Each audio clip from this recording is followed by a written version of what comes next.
नमस्कार मंडळी. प्रसार प्रकाशन पुणे आणि ई प्रसारण इंटरनेट रेडिओ यांच्या संयुक्त विद्यमाने इंडिक रूट्स या चॅनलवर आज आपण भेटणार आहोत डॉक्टर मंजुषाताई गोखले यांना. नमस्कार. आपल्या कार्यक्रमात स्वागत असो. त्यांचा मी परिचय आपल्याला करून देते, पण त्याच्या आधी मला तुम्हाला काही सांगायचं. नाटक हा विषय आपल्याला सगळ्यांना अतिशय आवडणारा आहे. अगदी म्हणजे कोणत्याही वयाचा असो, बालनाट्य असो नाहीतर मोठ्या माणसांचं असो, काहीही असलं तरी नाटक हा विषय आपल्याला सगळ्यांना खूप आवडतो. तर ही जी नाट्यकला आहे ही आपल्याकडे फार पूर्वीपासून प्रचलित होती. भरतमुनींनी त्याच्यावरती सविस्तर नाट्यशास्त्र असा एक छान ग्रंथ लिहून ठेवलेला आहे. आणि या नाट्यशास्त्रामध्ये नाटक हा विषय तर होता, पण त्याच्याबरोबर नृत्य, संगीत, कला हेही सगळं यांचा अविभाज्य भाग होतं. तर आज या नाट्यशास्त्राबद्दल आपण मंजुषाताईंकडनं जाणून घेणार आहोत. नाट्यशास्त्र हा त्यांचा अतिशय प्रेमाचा, जिव्हाळ्याचा, आवडीचा विषय आहे आणि त्याच्यामध्ये त्यांचा प्रचंड अभ्यास आहे. तर आधी मी आपल्याला त्यांची ओळख करून देते आणि मग आपण नाट्यशास्त्राकडे वळूया. शैक्षणिक माहिती जर द्यायची झाली तर SP कॉलेजमधून 1977 साली त्यांनी BA संस्कृत केलं आणि तेव्हा पुणे विद्यापीठामध्ये त्या सर्वप्रथम आल्या. मुंबई विद्यापीठातून 1979मध्ये पुन्हा MA संस्कृत केलं आणि त्याही वेळेला सुवर्णपदक आणि अन्य पारितोषिके आणि शिष्यवृत्त्या त्यांनी मिळवल्या. 1986मध्ये वक्रोक्ती, संकल्पना आणि विकास या विषयावर त्यांनी PhD केली. मग प्रत्यक्ष कार्यरत होताना रामनारायण रुईया महाविद्यालय मुंबई इथे त्यांनी 25 वर्ष कार्यभाग पाहिला. त्यासाठी संस्कृत विभाग प्रमुख व सहयोगी प्राध्यापक म्हणून त्यांनी काम बघितलं. मुंबई विद्यापीठातील संस्कृत विभागातही अभ्यागत प्राध्यापक आणि संशोधन मार्गदर्शक म्हणून त्यांनी काम पाहिलं. आता ते सध्या निवृत्त आहेत, पण तरीही टिळक महाराष्ट्र विद्यापीठ पुणे इथे त्या कार्यरत आहेत. तिथे साहित्य कला शाखेच्या अधिष्ठाता आणि संलग्न प्राध्यापक म्हणून त्या काम पाहतात. 25हून अधिक वर्षे विविध शैक्षणिक आणि सामाजिक संस्थांमध्ये त्यांनी विविध विषयांवर व्याख्यानं दिलेली आहेत. प्रकाशित साहित्य पाहिलं तर तेही खूप आहे. अभिजात संस्कृत साहित्याचा इतिहास या पुस्तकाचं त्यांनी सहलेखन केलेलं आहे. परिचय नाट्यशास्त्राचा हे पुस्तक लिहिलेलं आहे. नाट्यशास्त्र कल्चरल स्टडी हे एक पुस्तक आहे. अप्सरा पौराणिक आणि समाजशास्त्रीय परिप्रेक्ष्यातून विचार 50 ही अशी सगळी त्यांची ग्रंथसंपदा प्रकाशित आहे. पण त्याचबरोबर 50हून जास्त शोधनिबंध प्रकाशित आहेत. ललित लेख प्रकाशित आहेत. भासकवीची महाभारत नाट्य हे पुस्तक प्रकाशनाच्या वाटेवर आहे. त्याचबरोबर त्यांना अनेक पुरस्कार मिळालेले आहेत. इंदिराबाई बेहरे पुरस्कार हा टिमवीचा पुरस्कार त्यांना मिळालेला आहे. ज्ञानवंत पुरस्कार हा ब्राह्मण सभा मुंबई त्यांचा पुरस्कार मिळालेला आहे. ठाणे नगररत्न पुरस्कार मिळालेला आहे. संस्कृत साधना पुरस्कार हा कलासंगम मुंबई यांनाही दिलेला आहे. आणि आता आपण प्रत्यक्ष आपल्या विषयाकडे वळूया. मंजुषाताई, मला मगाशी मी सांगितलं की भरतमुनींनी सगळं हे केलेलं आहे वगैरे, पण हे भरतमुनी आणि त्यांचा हा जो ग्रंथ आहे तर त्याच्याबद्दल आपण जरा त्याची ओळख करून द्याल का? नक्की. नाट्यशास्त्र हा जो ग्रंथ आहे त्याचे लेखक म्हणून भरतमुनी हे नाव परंपरा आपल्याला सांगते. पण दुर्दैवाने भरतमुनींच्या विषयी बाकी कुठल्याच प्रकारची माहिती आपल्याकडे नाही. किंबहुना ते कोणत्या काळात होऊन गेले ह्याच्याविषयी पण अभ्यासकांनी खूप वेगळी वेगळी मतं मांडलेली आहेत. म्हणजे आपल्याला माहितीच आहे की नेहमीच एवढ्या प्राचीन कालखंडातल्या लेखकांविषयी आपल्याला फार निश्चितपणे त्यांचा काळ सांगता येतो असं सहसा होत नाही. बरोबर. तसंच भरताच्याही बाबतीत झालेलं आहे. पण साधारणपणे नाट्यशास्त्रातला जो मुख्य भाग आहे तो इसवीसन पूर्व 5व्या शतकापासून त्याची सुरुवात झाली असावी. आणि आज आपल्यासमोर ज्या स्वरूपात नाट्यशास्त्र आहे ते अंतिम स्वरूप त्याला साधारणपणे इसवी सनाच्या 1-2 शतकात मिळालं असावं असं म्हणता येतं. आता ह्या ग्रंथाविषयी सांगायचं झालं तर 36 किंवा 37 अध्यायांचा हा ग्रंथ आहे आणि त्याच्यात एकूण 6000 जवळपास श्लोक आहेत, काही गद्यभाग सुद्धा आहे. आणि ह्या सगळ्या विस्तृत श्लोकांमध्ये, गद्यामध्ये भरतमुनींनी नाट्यविषयक यच्चयावत गोष्टींची आपल्याला माहिती दिलेली आहे. म्हणजे स्थूलमानाने त्या माहितीचे आपण 3 भाग करू शकतो की नाट्य संहिता विषयक भाग आहे, नंतर प्रयोगाविषयीचा भाग आहे आणि नाटक प्रेक्षकांपर्यंत कसं पोचतं, प्रेक्षक त्याचा अनुभव कसा घेतात, ह्या दृष्टीने पण भरतमुनींनी आपले विचार त्याच्यामध्ये मांडलेले आहेत. त्यामुळे सगळ्या अभ्यासकांच्या किंवा विद्वानांच्या मते ह्या बाबतीत मात्र एकमत आहे की नाट्यशास्त्र हा नाट्याचा विश्वकोश म्हणजे एन्सायक्लोपीडिया आहे, ह्याच्या बाबतीत काही दुमत नाही, असं त्याचं स्वरूप आहे. तर हा आपण ग्रंथाबद्दल मूळ माहिती घेतली, पण हा ग्रंथ इतका परिपूर्ण अवस्थेत निर्मिला गेला आहे तर याचा अर्थ असाही होईल की याच्याही आधी नाट्यविषयक ग्रंथांची परंपरा असली पाहिजे. हो, नक्कीच. पहिला आपल्याला नाट्यविषयक संदर्भ जो सापडतो तो पाणिनीच्या अष्टाध्यायीमध्ये सापडतो, म्हणजे इसवी सन पूर्व 5व्या शतकाच्या सुमाराला. पाणिनींनी नटसूत्र असा उल्लेख केलेला आहे, म्हणजे अर्थातच नटाला मार्गदर्शन करणाऱ्या काही सूत्रबद्ध असा ग्रंथ. आता तो मौखिक होता का लेखी होता आपल्याला माहिती नाहीये, पण ह्या नटसूत्राचा नाही. आणि हा झाला पाणिनीचा उल्लेख. आणि प्रत्यक्ष भरतांनी नाट्यशास्त्रामध्ये आपल्या पूर्वीच्या अनेक आचार्यांची नावं सांगितलेली आहेत. म्हणजे असा अर्थ दिसतो आपल्याला की दुर्दैवाने नाट्यशास्त्रापूर्वीचा काही ग्रंथ आपल्याला उपलब्ध नाही आहे, पण भरताला ते उपलब्ध ग्रंथ होते आणि त्या सगळ्यांचा अभ्यास करून भरतांनी आपला ग्रंथ सिद्ध केलेला आहे असं मात्र आपल्याला नक्की म्हणता येतं. शिवाय असं आहे की प्रत्यक्ष नाटक ह्या कला प्रकाराची सुरुवात ही अगदी प्राचीन म्हणजे वैदिक काळापासून सांगितली जाते. आणि भरताच्या ग्रंथावरून आपल्याला असं दिसतं की भरताच्या काळामध्ये नाटकाचा म्हणजे प्रयोग करण्याचा, नाट्यकलेचा चांगलाच विकास झालेला होता आणि नाट्यप्रयोग होत होते. म्हणजे याचा अर्थ असा की भरतासमोर प्राचीन आचार्यांनी सांगितलेली परंपरा सैद्धांतिक किंवा ग्रांथिक स्वरूपात होती, त्याशिवाय प्रत्यक्ष नाट्यप्रयोग त्याच्या समोर होत होते. या दोन्हीचा समन्वय करून त्यांनी आपला ग्रंथ तयार केलेला आहे. पण अशा काही ग्रंथांचे उल्लेख तरी आपल्याला ग्रंथांचे नाही, पण मी म्हटलं तसं आचार्यांचे उल्लेख भरताने केलेले आहेत. माहिती कोण कोण होते त्याच्यामध्ये? कोहल आहे, दामिल आहे, वृद्ध भरत आहे, आदि भरत आहे, अशी बरीच नावं आहेत. पण मग आता हे जर सगळं आपण बघितलं तर या नाट्यशास्त्राचं स्वरूप कसं होतं? नाट्यशास्त्रात मी मगाशी म्हटलं तसं की नाटक म्हटलं की त्याची जी अंग आपल्या डोळ्यासमोर येतील त्या सगळ्याचा समावेश नाट्यशास्त्रामध्ये आहे. म्हणजे ठळक विषय जर सांगायचे झाले तर सुरुवातीला नाट्याची उत्पत्ती कशी झाली हे भरत सांगतो. मग नाट्याचं स्वरूप काय, नाट्याचं प्रयोजन काय असायला पाहिजे हे त्यांनी सांगितलंय.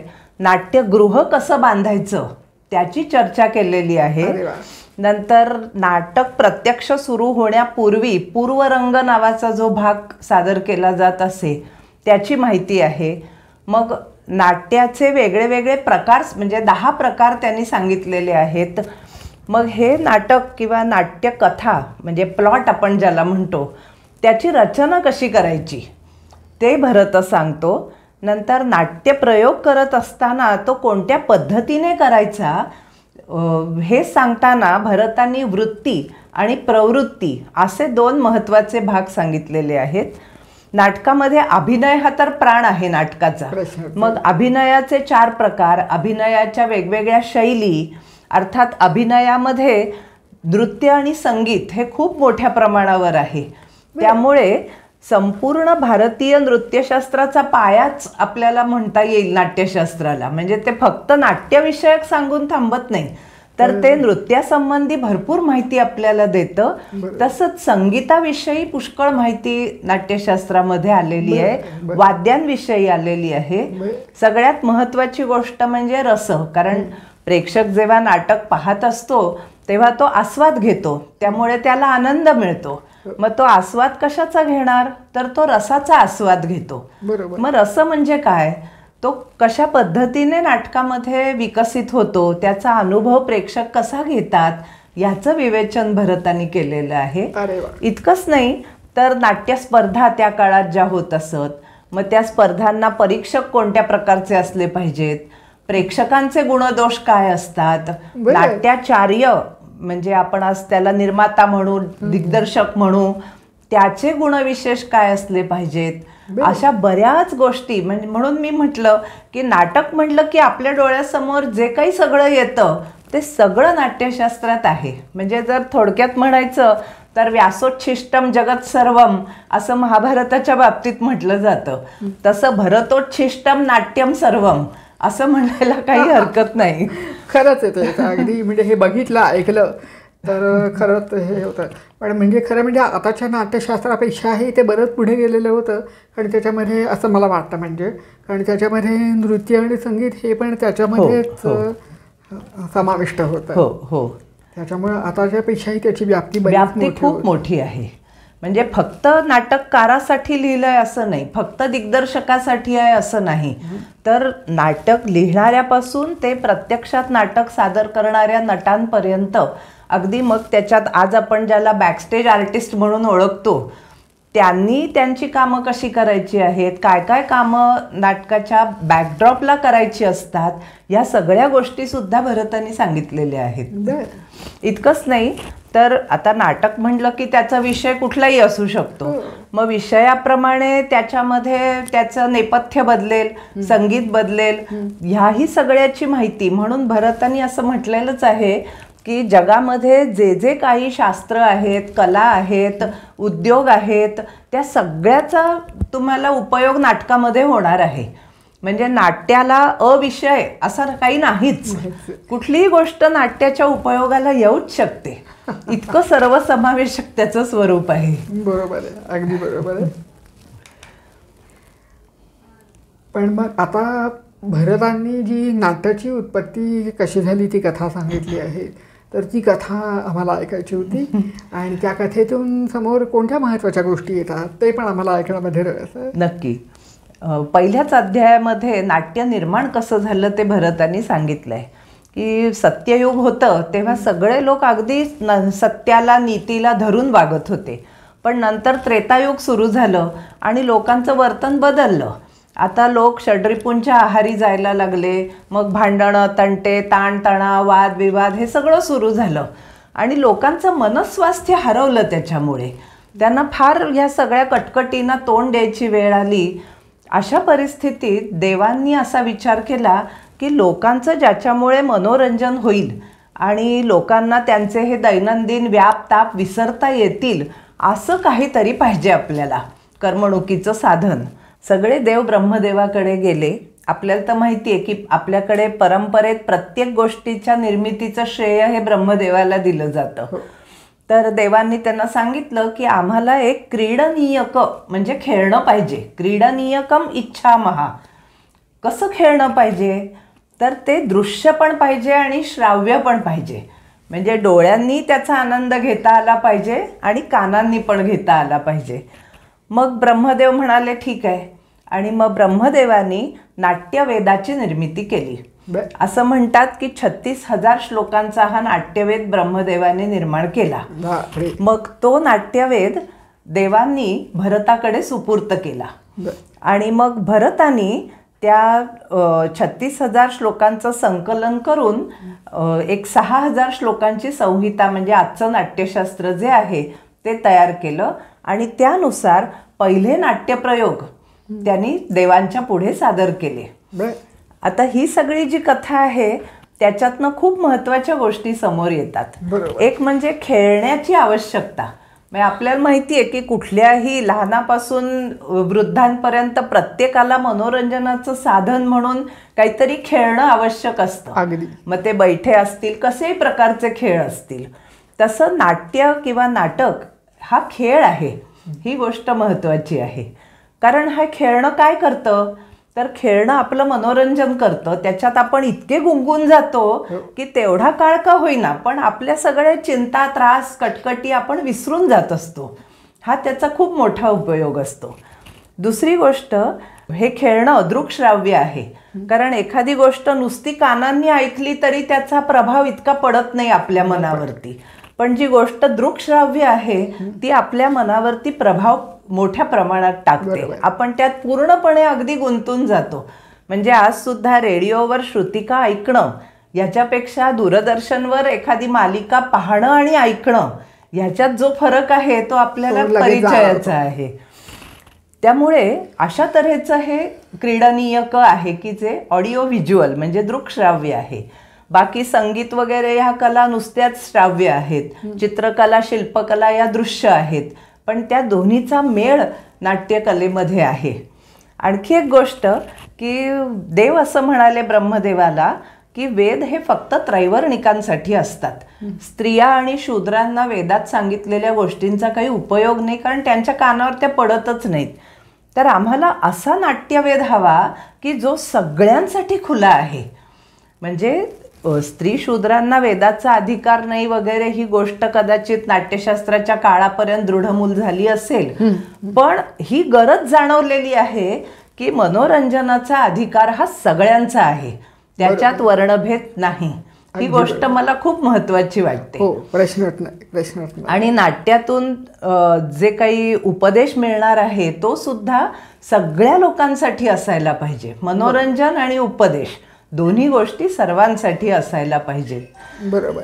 त्यानंतर जेव्हा भरतानी पहिले काही नाट्यप्रयोग सादर केले तर ते देव आणि राक्षस यांच्या लढायांवर आधारित होते. मग असुरांना राग आला. ते म्हणाले, हे काय तुम्ही निर्माण केलंय, हे सगळं देवांच्या बाजूनी चाललंय आणि म्हणजे थोडक्यात तुम्ही पक्षपात करताय आमच्या बाबतीमध्ये. तेव्हा ब्रह्मदेवानी सांगितलं की असं नसतं. नाटकामध्ये जीवनाचं प्रतिबिंब असतं. मग ते देव असतील, दानव असतील, माणसं, प्राणी, मात्र काहीही असेल, नाटकामध्ये सर्व प्रकारच्या जीवांचं प्रतिबिंब, त्यांच्या हालचाली, त्यांचे व्यापार, मनोविचार, भावना हे सगळं नाटकामध्ये असेल. नाटक हे असं सर्वसमावेशक आहे. आणि म्हणून अगदी कुठल्याही वयाच्या माणसाला किंवा कुठल्याही जाती धर्माच्या असो, देशातल्या असो, काळातल्या असो, कोणालाही नाटक हे नेहमी प्रियच असतं. अगदी प्रश्न खरं आहे. या खूपच महत्त्वाच्या गोष्टी आहेत समोर आल्या. आणि मला ते तुम्ही स्त्री आणि शूद्रांचं म्हटलं ते फार आवडलं की म्हणजे या गोष्टीची पण दखल घेतली जायला लागलेली होती. पण मग आता हे सगळं झाल्यानंतर या नाट्याचं प्रयोजन काय आणि त्याचा उपयोग काय? भरतानी नाट्याची 2 प्रयोजनं किंवा उपयोग सांगितलेले आहेत. अर्थातच आत्ता आपण कथा पाहिली त्यावरून आपल्या लक्षात आलं की मुळात नाटक हे मनोरंजनासाठी आहे. भरत असं म्हणतो की कोणी दुःखी असतील, कोणाला शोक झालाय, कोणी खूप दमलेत काम करून, कोणी तपस्वी आहेत, त्यांना तपश्चर्या करून आता अगदी हैराण झालेले आहेत, कुठल्याही प्रकारचे त्रस्त, चिंतित, दुःखी, रोजच्या ताणतणावांनी व्यापलेले कुणी का असेना, त्यांना नाटकाने मनोरंजन द्यायचं आहे, त्यांच्या मनाला विश्रांती द्यायची, असा एक सुंदर शब्द भरतानी वापरलेला आहे. आणि हा आपलाही अनुभव आहे की नाटक म्हणा किंवा कुठलाही अशा तऱ्हेचं, मग तो सिनेमा असेल, मालिका असतील, काही असेल, त्याचा अनुभव घेत असताना आपण सगळं बाजूला ठेवतो, आपल्या नेहमीच्या चिंता, व्याप, ताप, आणि त्याच्यात रंगून जातो. दुसरा नाटकाचा महत्त्वाचा म्हणजे जितकं मनोरंजन महत्त्वाचं आहे तितकाच भरताच्या दृष्टीने दुसराही उपयोग महत्त्वाचा आहे, तो म्हणजे सदाचाराचा उपदेश. नाटकाने काय करायला पाहिजे, नाटकाने आपल्या प्रेक्षकांना कसं वागावं आणि कसं वागू नये. म्हणजे परंपरा सांगते, रामादिवत वर्तितव्यम न रावणादिवत. कारण त्याचे परिणाम कसे होतात, चांगलं वागण्याचे परिणाम चांगले होतात, वाईट वागण्याचे वाईट होतात, हे लोकांच्या मनावर ठसवलं पाहिजे. बरोबर आहे. बरोबर. आणि मला वाटतं आजच्या काळात तर ही गोष्ट खूप महत्वाची आहे, गरजेची, अतिशय खूप गरजेची आहे. खरं आहे. आणि दुसरे म्हणजे उपदेश ही गोष्ट अशी आहे की तुम्ही मला म्हणलात बसा मी तुम्हाला उपदेश करणार आहे तासभर, तर कोणी ऐकून घेणार नाही. नाहीच. पण नाटकामध्ये कसं होतं, ते स्टेज, त्याच्यावरचे नटनट्यांच्या भूमिका, अभिनय, नृत्य, संगीत आणि ते सगळं रसांचा परिपोष, मग तो शृंगार असेल, करुण असेल, हास्य असेल, आपण त्याच्यामध्ये अगदी रममाण होतो. आणि मग ह्या मनाच्या आपल्या स्थितीमध्ये त्या नाटकातून आपल्याला काहीतरी उपदेश मिळतोय हे आपल्या लक्षात सुद्धा येत नाही. म्हणजे शर्करा व गुंठित औषध असतं तसं आहे. आणि इथे नाटक दृकश्राव्य असण्याचं महत्व आहे की ते दृकश्राव्य असल्यामुळे तुम्ही संपूर्ण त्याच्यामध्ये रममाण झालेले असता आणि मग त्या मनाच्या स्थितीत तो उपदेश अगदी नकळत तुमच्या मनावर बिंबल्याशिवाय राहत नाही. हे नाटकाचं वैशिष्ट्य आहे किंवा त्याच्या उपदेशाचं वैशिष्ट्य आहे. बरोबर. त्यामुळे कलेसाठी कला की जीवनासाठी कला वगैरे वाद पुष्कळ चाललेले असतात, पण भरताचा दृष्टिकोन जीवनासाठी कला असा आहे असं मला वाटतं.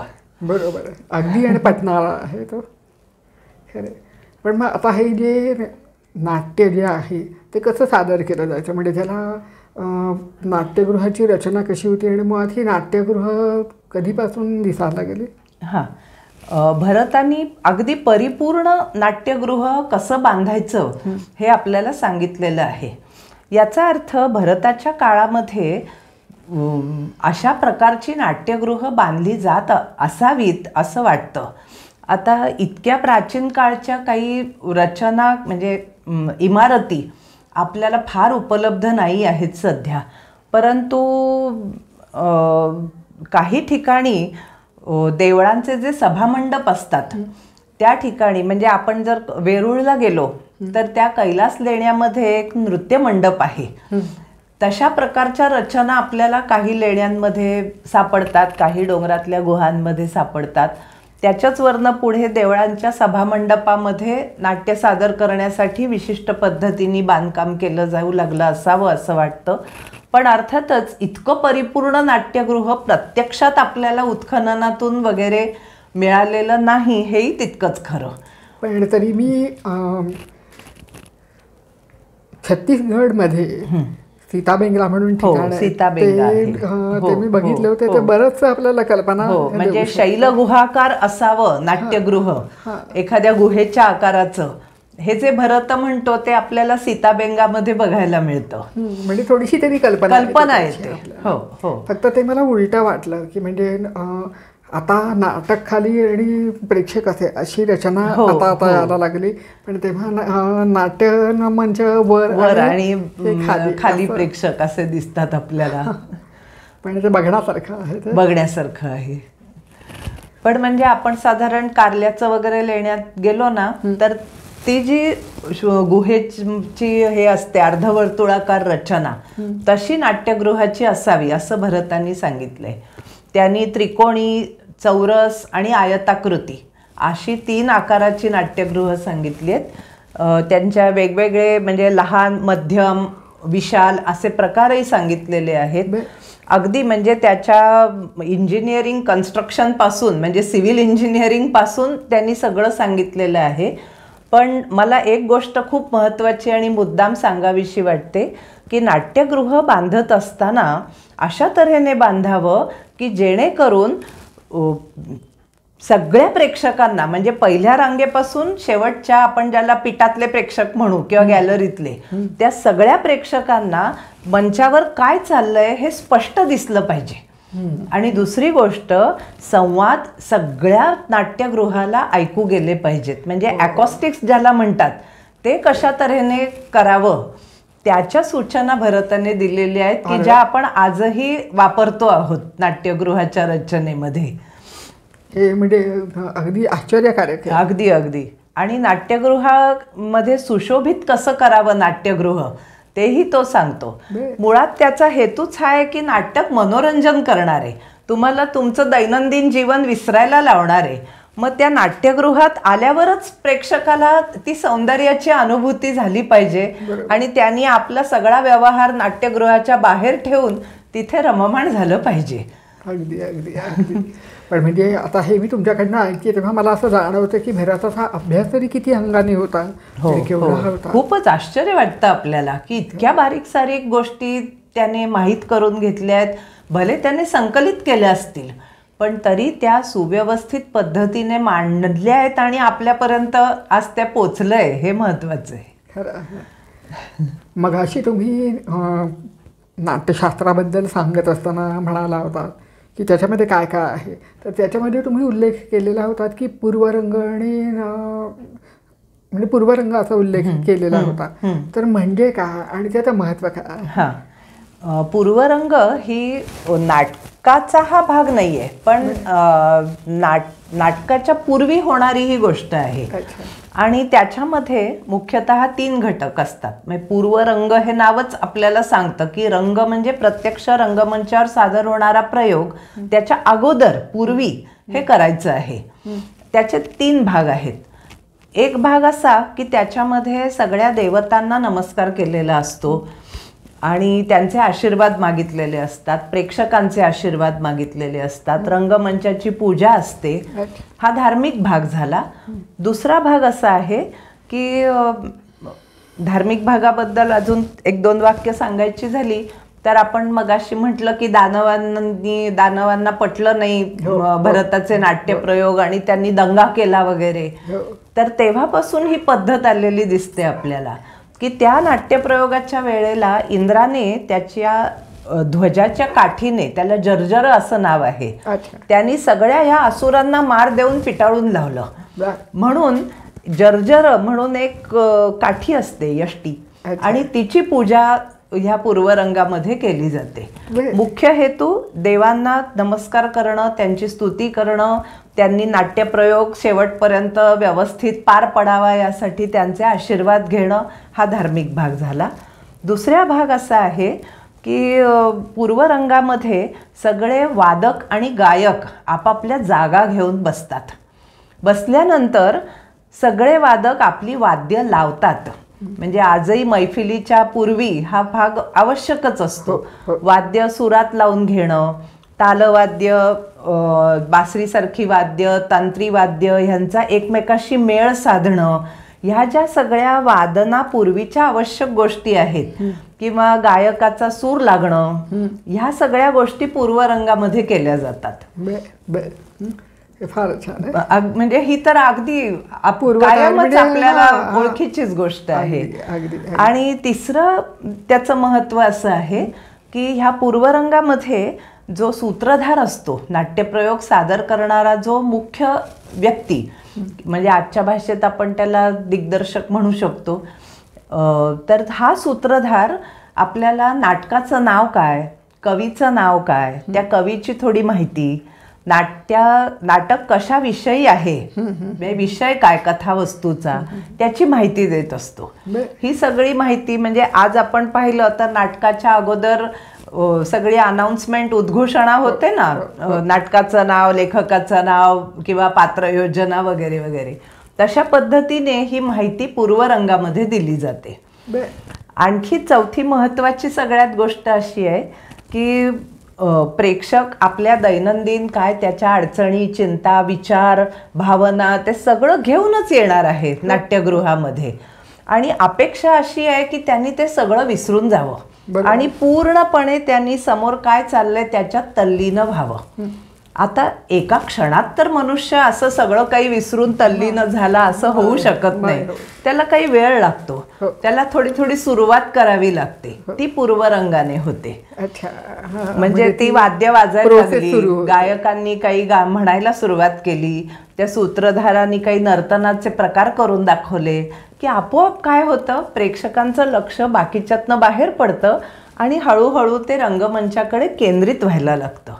म्हणजे अगदी आजही बघा आपला अनुभव असतो की आपण जर थिएटरमध्ये वेळेवर पोचलो, मग पहिली घंटा, दुसरी घंटा, मग आपली उत्सुकता वाढत जाते, मग काहीतरी वाद्य सुरू होतं, घोषणा होतात.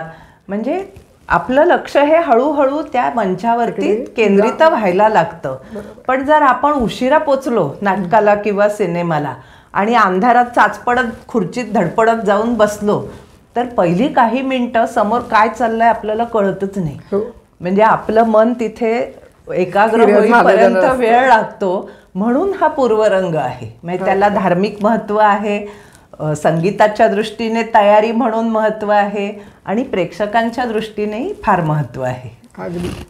आणि किती अगदी बारकाईने आपण ज्याला मायक्रो मॅनेजमेंट म्हणतो. बरोबर, हे नाट्याचं मॅनेजमेंटच आहे सगळं.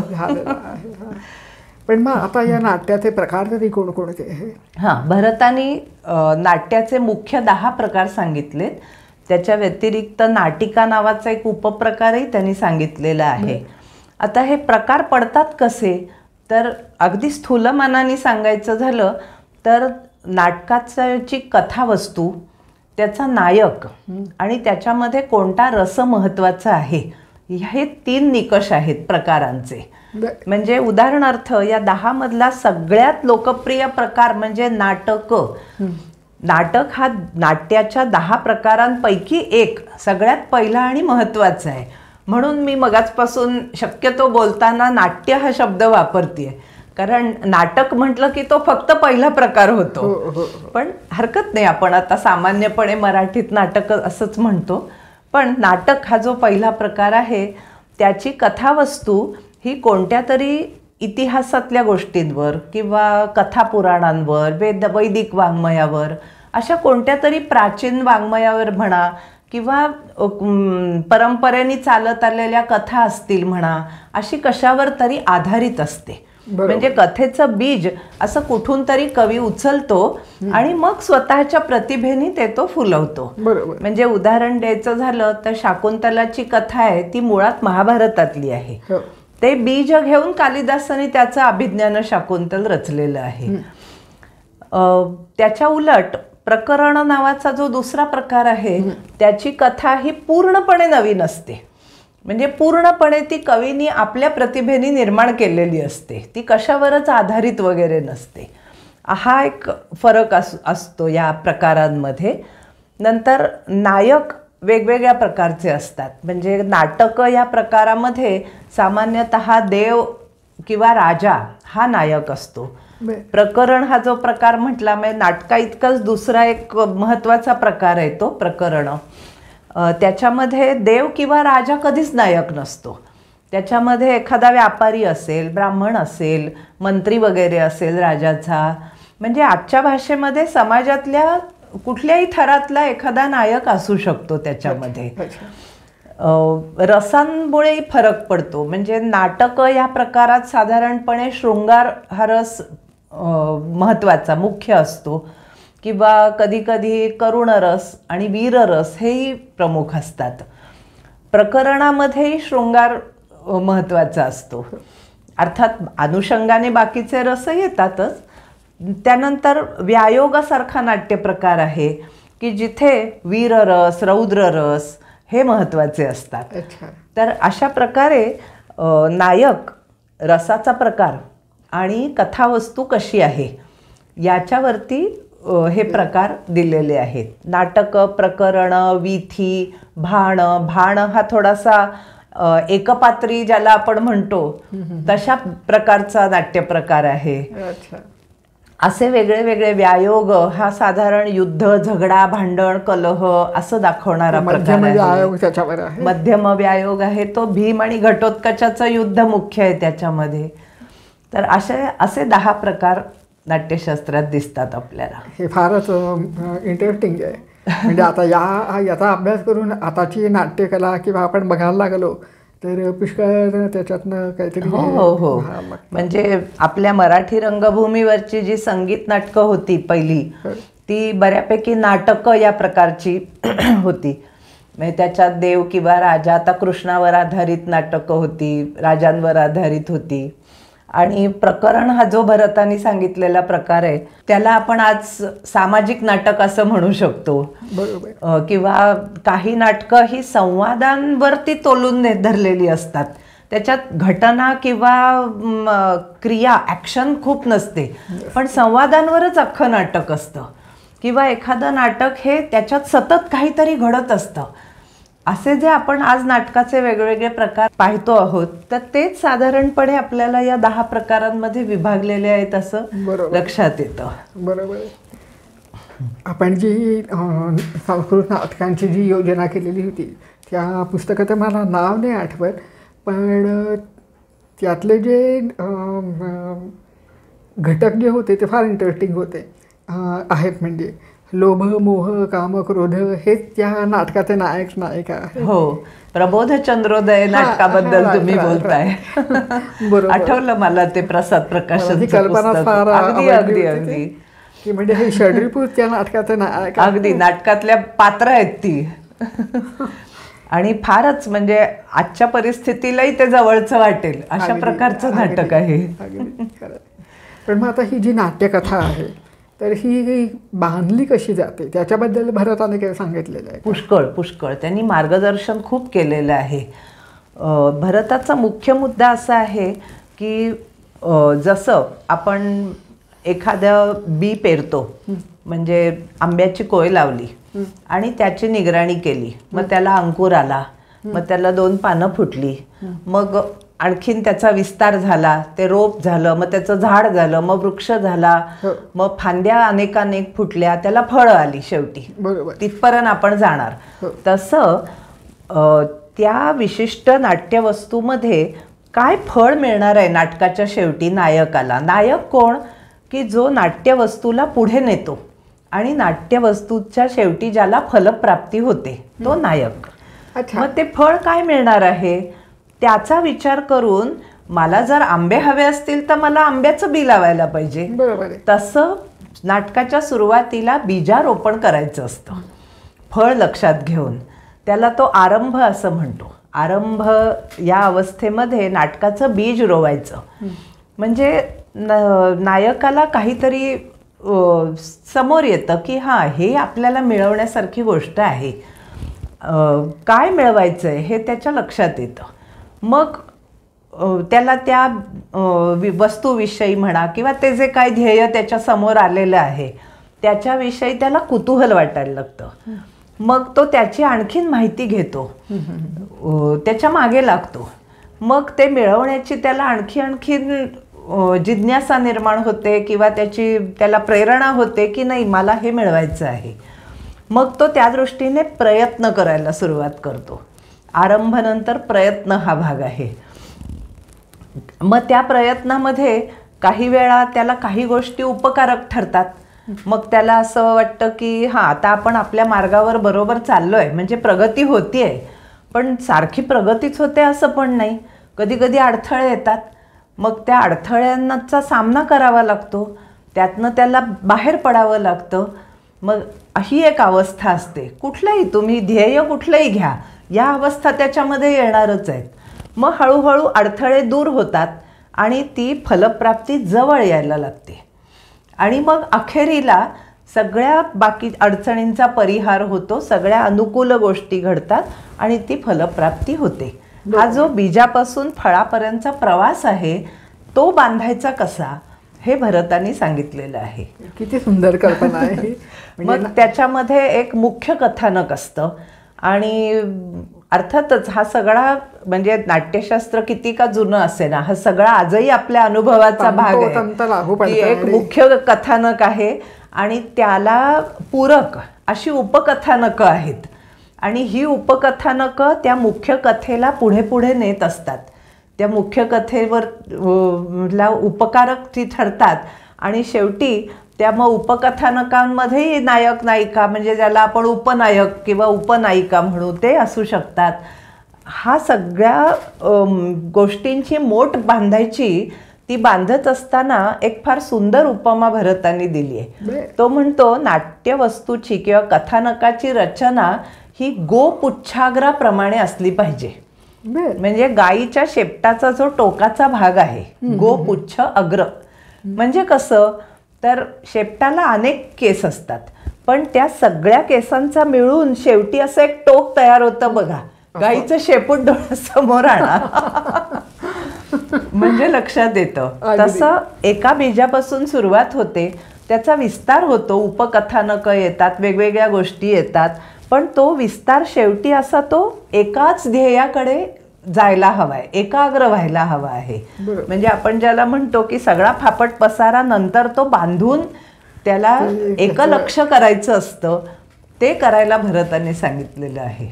ही फारच सुंदर म्हणजे त्याने खूप छान मार्गदर्शन केलं आणि तुम्ही आता म्हणाला तसं ते आजही आपल्याला लागू पडतं अशा प्रकारे. म्हणजे कदाचित आजच्या नाट्यकर्मींना ही सगळी जुनी संज्ञा माहिती नसतील, टर्मिनॉलॉजी माहीत नसेल, पण नाट्यकथा बांधण्याचा प्रकार हाच आहे. हो हो.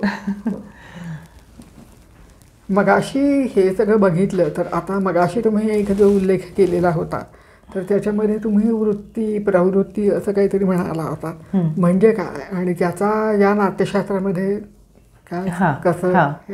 आता वृत्ती म्हणजे नाटक सादर करण्याची पद्धत आहे किंवा नाट्याची शैली आहे. म्हणजे कसं आहे की काही नाटकं मी आत्ताच म्हटलं त्याप्रमाणे काही संवाद प्रधान असतात. म्हणजे जे काही पात्र असतील त्यांच्या संवादातूनच नाटक पुढे पुढे जात असतं. म्हणजे वैचारिक नाटकं वगैरे अशा प्रकारची असतात पहा, की ती संवाद बहुल आहेत. संवाद हाच त्याचा प्राण आहे. मग काही नाटकं ही त्याच्यामध्ये खूप वेगवेगळ्या क्रिया प्रतिक्रिया घडामोडी सतत एकापुढे घडणाऱ्या घटना येत असतात, काहीतरी सतत घडत असतं, अशाही प्रकारची ज्याला आपण ॲक्शन पॅक्ट असा शब्द वापरतो अशी काही नाटकं असतात. काही नाटकांमध्ये नृत्य संगीताचा वापर जास्त असतो, असे नाट्यप्रकार आपण बघतो. हे सगळ्या वृत्ती आहेत वेगवेगळ्या. म्हणजे संवादप्रधान जे नाट्यशैली आहे त्याला भरतांनी भारती वृत्ती, भारती म्हणजे सरस्वती वाणी, त्यामुळे संवादप्रधान शैलीला त्यांनी भारती वृत्ती असं नाव दिलंय. त्यानंतर जी नृत्य संगीताचा जास्तीत जास्त वापर करून नाट्य सादर करण्याची शैली असते त्याला त्यांनी कैशिकी वृत्ती असं म्हटलेलं आहे. म्हणजे तुम्हालाही आठवत असेल दुर्गा झाली गौरी नावाचं एक संगीत नृत्यमय बालनाट्य होतं, ते कैशिकी वृत्तीचं नाटक आहे. नंतर रणांगण नाटक तुम्हाला आठवत असेल, तशा प्रकारची जी नाटकं असतात म्हणजे ज्याच्यामध्ये कलह संघर्ष दंगे घटना ॲक्शन असं खूप काही आहे, तर ते सादर करण्याची जी शैली असते त्याला तो आरभटी वृत्ती असं नाव देतो. तर अशा वेगवेगळ्या म्हणजे 4 वृत्ती त्यांनी मांडलेल्या आहेत.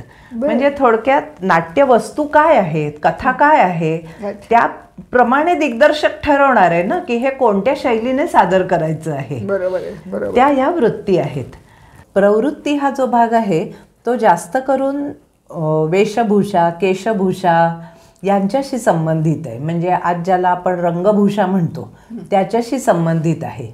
म्हणजे असं की ज्या प्रदेशामध्ये एखादा नाट्यप्रयोग सादर केला जातो त्या प्रदेशामधल्या चालीरीती काय, तिथले अलंकारांची पद्धत काय, वस्त्रांच्या पद्धती काय आहेत, किंवा बोलताना कशा पद्धतीने वाक्प्रचार वापरले जातात, वाक्यप्रयोग केले जातात, हा जो सगळा भाग आहे तो प्रवृत्तीमध्ये येतो. म्हणजे उदाहरण द्यायचं झालं तर महाराष्ट्रात जेव्हा शाकुंतलसारखं नाटक होईल त्यातली किंवा संशय कल्लोळसारखं नाटक होतं, मानापमान होतं, तेव्हा त्यातली नायिका नऊवारी नेसते. किंवा आधुनिक नाटकातली जी नायिका असेल महाराष्ट्रामध्ये ती महाराष्ट्रीय पद्धतीने साडी नेसते. पण जर नाटक समजा उत्तर भारतात असेल तर तिथली शकुंतला किंवा तिथली नायिका ही नऊवारी किंवा आपण महाराष्ट्रात नेसतो त्या पद्धतीच्या साडीमध्ये नसेल, ती उत्तर भारतीय वेशभूषा करेल. किंवा अगदी म्हणजे समजा एखाद्या नाटकामध्ये विवाह समारंभ दाखवला आहे तर महाराष्ट्रामध्ये तो दाखवताना अंतरपाट आणि एकमेकांना माळा घालणं असं काहीतरी दाखवलं जाईल की ज्यातनं विवाह सूचित होतोय. बरोबर. उत्तरेमध्ये नाटक असेल तर वेगळ्या प्रकारे ती वधूही आपल्याला वेगळ्या प्रकारे दिसेल, वराची वेशभूषा वगैरे वेगळ्या प्रकारची असेल. हा जो फरक असतो म्हणजे हा प्रादेशिक फरक तो सांस्कृतिक फरक जो प्रवृत्तीमध्ये आहे तो येतो. भरताचं म्हणणं असं आहे की जिथे कुठे नाट्यप्रयोग होत असेल तिथल्या प्रेक्षकाला ते आपलंसं वाटलं पाहिजे. बरोबर आहे, बरोबर आहे. त्याला त्याच्याशी एकरूप होता आलं पाहिजे ना. बरोबर आहे. त्यामुळे त्याच्या सवयीचं जे काही वेशभूषा, केशभूषा, रंगभूषा आहे ती त्याला जर नाटकामध्ये दिसली तर तो चटकन एकरूप होईल त्याच्याशी. बरोबर आहे. त्याला ते खटकणार नाही. अगदी या दृष्टीने प्रवृत्ती हा विचार भरतांनी मांडलेला आहे. त्यांनी साधारण 4 प्रवृत्ती सांगितल्या की भारताच्या पूर्व, पश्चिम, दक्षिण, उत्तर या भागांमध्ये काय प्रवृत्ती दिसतात त्या ठळक, पण त्याच्यामध्ये विस्तार करायला खूप वाव आहे. बरोबर आहे. आणि हा सगळा विचार दिग्दर्शकाला अगदी आज सुद्धा करावाच लागतो. अगदी वादच नाही. हो, किंवा कोकणात मालवणच्या बाजूला नाट्यप्रयोग आहे तर त्यात जर मालवणी शब्दांची योजना अधूनमधून केली तर त्या प्रेक्षकाला ते जवळचं वाटतं. पण नागपूरला प्रयोग असेल तर वैदर्भी शैलीमध्ये त्यांनी काही उल्लेख केले तर ते प्रेक्षकाला आपलेसे वाटतील.